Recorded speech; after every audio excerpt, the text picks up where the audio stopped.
সবাইকে ফিয়াদা টকারে আরও একবার স্বাগত। গল্পের মধ্যে লুকিয়ে থাকে জীবনের অমূল্য পাঠ। প্রতিটি চরিত্রের অভিজ্ঞতা, সাফল্য আর ব্যর্থতা আমাদের নতুন কিছু শেখায়। গল্প আমাদের ধৈর্য, সাহস, বন্ধুত্ব, ভালোবাসা এবং আত্মত্যাগের গুরুত্ব বোঝায়। কখনো গল্প থেকে নৈতিক শিক্ষা পাই, আবার কখনো জীবনের কঠিন বাস্তবতার সঙ্গে পরিচিত হই। গল্প কল্পনা শক্তি বাড়ায়, চিন্তাধারাকে প্রসারিত করে এবং আমাদের সহানুভূতিশীল মানুষ হিসেবে গড়ে তোলে। ছোট্ট একটি ঘটনার মধ্যেও লুকিয়ে থাকতে পারে বিশাল এক জীবনের সত্য। তাই গল্প কেবল বিনোদন নয়, বরং জীবনের শিক্ষকও বটে। ছোট্ট একটি গল্প আপনাদের সাথে শেয়ার করব, যার মধ্যে থেকে আপনারা নিজেরাই বুঝে নিতে পারবেন এই গল্পের বিশেষত্ব। একদিন এক রাজা তার সভায় পণ্ডিতকে প্রশ্ন করলেন, বলুন তো পণ্ডিত মশাই, অবিদ্যা কি? পণ্ডিত কিছুক্ষণ ভেবে বললেন, মহারাজ, এই প্রশ্নের উত্তর খোঁজার জন্য আমাকে 5 দিন ছুটি দিতে হবে। ফিরে এসে আমি আপনার প্রশ্নের জবাব দেব। রাজা সম্মত হয়ে পণ্ডিতের 5 দিনের ছুটি মঞ্জুর করলেন। পণ্ডিত রাজমহল থেকে বের হয়ে রাজ্যের সবচেয়ে দক্ষ জুতার কারিগরের কাছে গিয়ে বললেন, আমাকে একজোড়া জুতা বানিয়ে দাও। কারিগর সপ্রশ্ন চোখে বলল, ঠিক আছে হুজুর, এবার মাপটা দিন। পণ্ডিত ধমক দিয়ে বললেন, ওসব মাপটাপ ছাড়ো, 1 হাত লম্বা আর 1 বিঘত চওড়া জুতা বানাও, আর ওতে কিছু হিরে জহরত মণিমাণিক্য জুড়ে দাও। সোনায় মোড়ানো সুতো দিয়ে সেলাই করো। টাকার চিন্তা করো না, যা দাম হবে তাই পাবে, দরদাম করব না। কারিগর সাথে সাথে রাজি হয়ে গেল। ঠিক আছে, কিছু টাকা আগাম দিন, একদিন বাদে এসে জুতা নিয়ে যাবেন।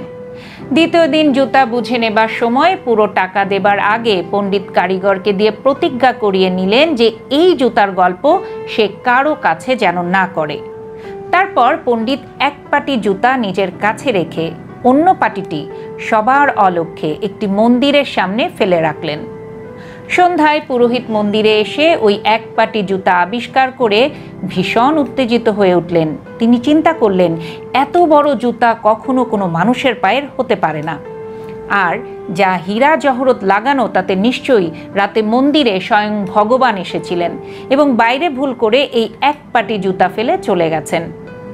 উনি প্রথমে জুতার পাটিটা মাথায় ঠেকালেন, তারপর বারবার জুতাটাকে চুমু খেতে লাগলেন। পরদিন যখন মন্দিরে অনেক লোকের সমাগম হলো, পুরোহিত সবাইকে ভগবানের জুতা পাওয়ার গল্প শুনিয়ে দিলেন। সকলে এক বাক্যে স্বীকার করল, নিশ্চয়ই এই জুতা ভগবানেরই হবে, মানুষের পায়ের মাপ এত বড় হতেই পারে না। আর মন্দিরের বাইরে যখন পাওয়া গেছে, তখন নিশ্চয়ই শয়তানেরও নয়।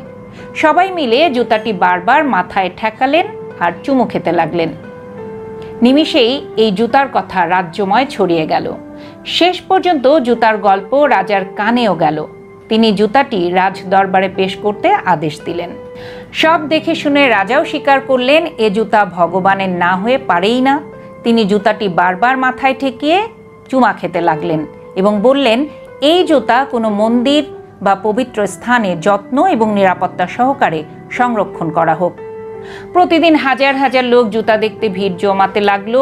অনেকে রোগমুক্তি সহ বিভিন্ন কিছু পাবার আশায় মানত করা শুরু করলো। সুযোগ বুঝে একদল লোক জুতার পাশে একটা দান বাক্স লাগিয়ে দিল। জুতাকে কেন্দ্র করে জমে উঠল টাকার পাহাড়। ঠিক 5 দিন পর পণ্ডিতের ছুটি শেষ হলো। তিনি রাজসভায় প্রবেশ করে রাজাকে কুর্নিশ করলেন এবং চুপচাপ বসে রইলেন। এবার রাজা প্রশ্ন করলেন, কি হলো পণ্ডিত, আপনি এমন বিরস বদন কেন? পণ্ডিত মাথা নিচু করে বললেন, মহারাজ, আমার বাড়ি থেকে 1 পাটি জুতা চুরি গেছে, তাই আমার মন খারাপ। 1 পাটি জুতা? রাজা আকাশ থেকে পড়লেন। হ্যাঁ, আমার প্রপিতামহের একটি জুতা চুরি গেছে। পালানোর সময় চোর 1 পাটি ফেলে গেছে। এই কথা শুনে রাজা তড়িৎ প্রশ্ন করল, ওই জুতাটা কি আপনার কাছে আছে? হ্যাঁ রাজা মশাই, আছে, আমার কাছেই। পণ্ডিত ঝোলার ভেতর থেকে জুতার পাটি বের করে সবাইকে দেখালেন। জুতা দেখে তো রাজার মাথা ঘুরতে আরম্ভ করলো। নিজের কপালে করাঘাত করে হুকুম করলেন, মন্দির থেকে এক্ষুনি জুতার পাটিটি নিয়ে আসো।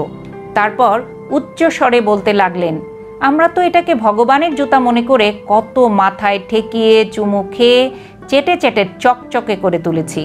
পণ্ডিত তখন মৃদু বললেন, মহারাজ, একেই বলে অবিদ্যা।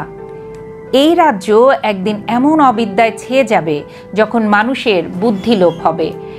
লোকে এতটাই নির্বোধ, কুসংস্কারচ্ছন্ন এবং ধর্মান্ধ হয়ে যাবে যে ভালো মন্দ, ঠিক বেঠিকের ফারাক অর্থাৎ পার্থক্য করতে পারবে না। আর এসব দেখে ভগবান অর্থাৎ সৃষ্টিকর্তা মানুষ সৃষ্টি করার জন্য মনে মনে আফসোস করবেন। আসলে কুসংস্কার ও ধর্মান্ধতা মানুষের চিন্তা ও উন্নতির পথে অনেক বড় বাধা। অজ্ঞতা থেকে জন্ম নেওয়া এসব ভ্রান্ত ধারণা সমাজে বিভেদ সৃষ্টি করে এবং শান্তি নষ্ট করে। সত্যিকার ধর্ম মানবতা, সহানুভূতি ও ন্যায় শিক্ষা দেয়। ধর্মান্ধতা সেই মূল শিক্ষাকে বিকৃত করে। কুসংস্কার মানুষের বিশ্বাসকে অন্ধ করে তোলে, যুক্তি ও বিজ্ঞানের অগ্রগতিতে বাধা দেয়। তাই আমাদের সচেতন হতে হবে, শিক্ষার আলোয় নিজেদের আলোকিত করতে হবে, বিজ্ঞান ও যুক্তি দিয়ে কুসংস্কার ভাঙতে হবে এবং ধর্মের প্রকৃত মর্ম বুঝে জীবন গড়তে হবে। তবেই গড়ে উঠবে এক শান্তিপূর্ণ ও প্রগতিশীল সমাজ। ভালো থাকবেন সবাই। আবারও নতুন কোনো বিষয় নিয়ে খুব দ্রুত ফিরে আসবো। চোখ রাখবেন ফিয়াদা টকারে।